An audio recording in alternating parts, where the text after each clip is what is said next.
J'ai l'honneur de prendre la parole aujourd'hui pour vous accueillir à la 11e réunion de la table sectorielle de l'alimentation scolaire. Souffrez que je salue la présence du ministre de l'Éducation nationale et de la formation professionnelle, M. Augustin Antoine, qui nous a fait l'honneur de rehausser dans sa présence l'éclat de cette rencontre ce matin. Permettez ensuite que je souhaite la bienvenue aux représentants des différentes institutions œuvrant dans le domaine de l'alimentation scolaire en Haïti.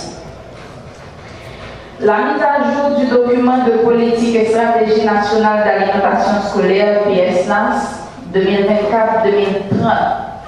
a permis de fixer les objectifs annuels en fonction de ceux prescrits par la PSNAS. Cette année, nous devons atteindre 50% de nos bénéficiaires par les achats locaux. C'est ambitieux. Il est à noter aussi qu'avec l'ajout du préscolaire et du secondaire et de l'accent mis sur les achats locaux jusqu'en 2030, les objectifs 2024-2025 doivent être calculés et fixés en fonction du nombre global des écoliers sur les territoires nationaux. Mesdames, Messieurs, il m'importe de souligner que les progrès significatifs ont été constatés au cours de l'exercice 2023-2024. 1 228 580 élèves ont bénéficié d'un repas chaud contre 1 130 000 durant l'exercice précédent.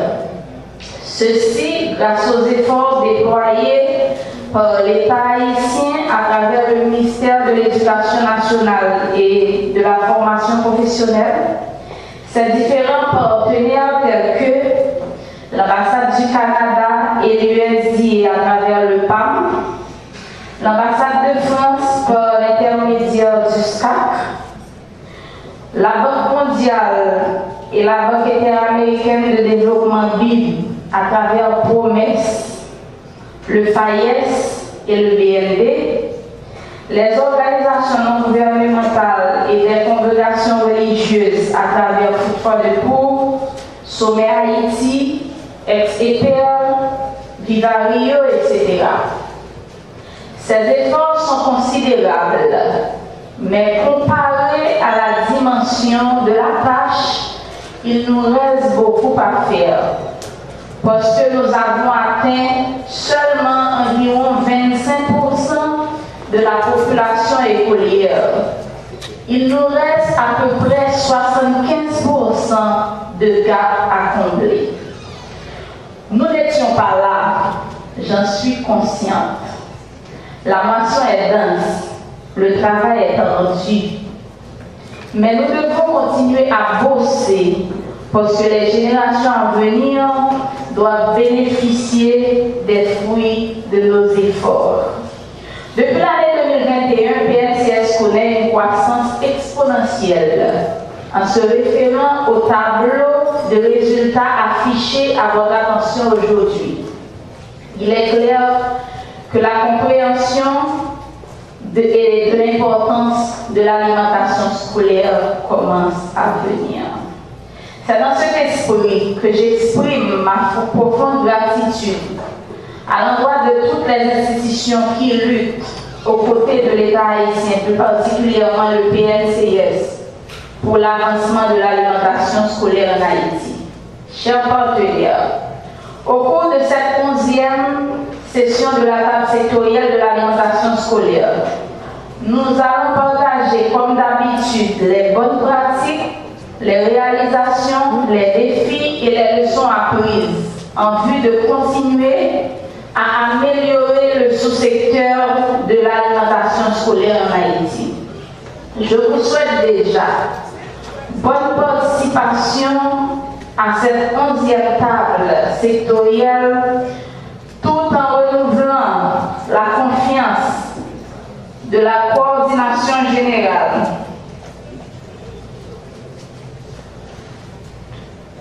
Tout en renouvelant la confiance de la coordination générale du PNCS en votre soutien habituel afin de poursuivre notre objectif commun, celui de rendre universelle l'alimentation scolaire en Haïti. Je réitère enfin notre phrase de combat vers une compréhension commune de l'alimentation scolaire en Haïti. Le jour où l'on comprendra l'importance de l'alimentation scolaire pour le développement durable en Haïti, le pays connaîtra un nouveau jour. Je vous remercie de votre attention. Monsieur ce matin, dans le cadre de la tenue de cette 11e table sectorielle portée sur l'alimentation scolaire. Il y a 2 mois, on était ici à l'hôtel Caribé avec les partenaires pour nous pencher sur les stratégies à mettre en œuvre en vue d'augmenter la couverture de l'alimentation scolaire. Je n'ai pas besoin de discourir longtemps sur la question. Tout le monde le sait, aujourd'hui la question de l'alimentation déborde le cadre de l'école pour couvrir toute la société haïtienne parce que la population haïtienne fait face globalement au problème de la faim. Pour les enfants, c'est même une obligation pour l'État haïtien de s'assurer que chaque enfant ait accès à un plat chaud. Et nous l'avons déjà dit en maintes occasions, l'alimentation scolaire facilite le meilleur apprentissage. L'enfant qui ne mange pas ne peut pas apprendre, on l'a dit.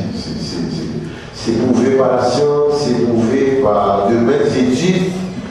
L'enfant qui va à l'école tôt, là j'arrive au niveau du scolaire, a beaucoup plus de chances de réussir les autres étapes, le fondamental, le secondaire, l'enseignement supérieur, le milieu professionnel, et réussir dans la vie.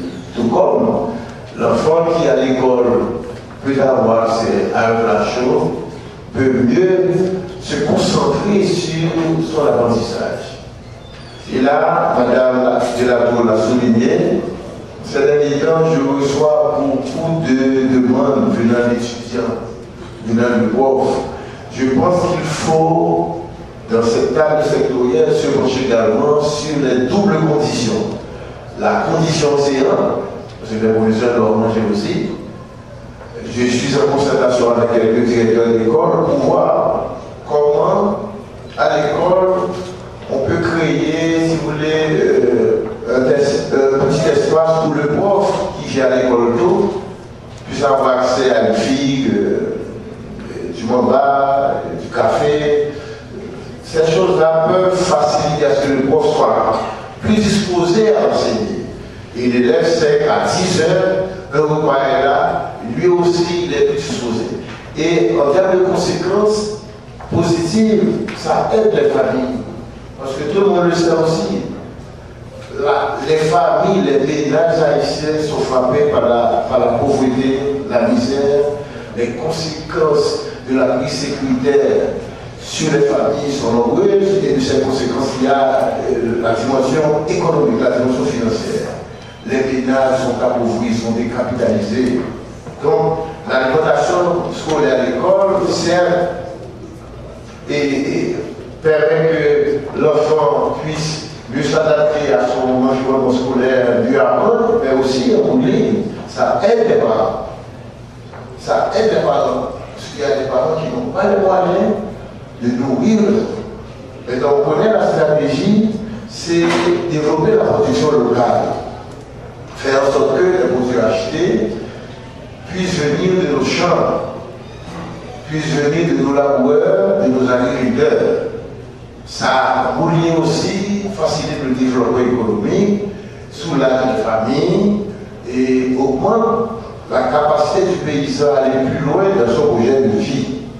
Maintenant, pour le préscolaire, il faut qu'il y ait une réflexion particulière.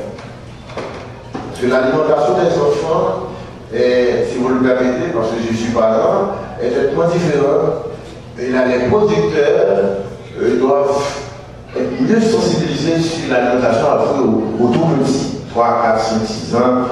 Parce que là, il y a les œufs, le lait et autres choses, la camille, la cassante. Il faut une réflexion particulière pour l'alimentation au niveau du préscolaire. En tout cas, là, je vais souhaiter bon travail à tout le monde et merci de m'avoir entendu. J'ai été fortement bousculé ce matin. Je n'ai pas été à ce que je sois là avec elle, je suis là. Mais je vais vous dire de continuer à travailler avec le ministère. Je pense que le pays vous le remettra un jour le travail qu'on est en train de faire. Merci à vous tous et à vous toutes et bonne journée de travail.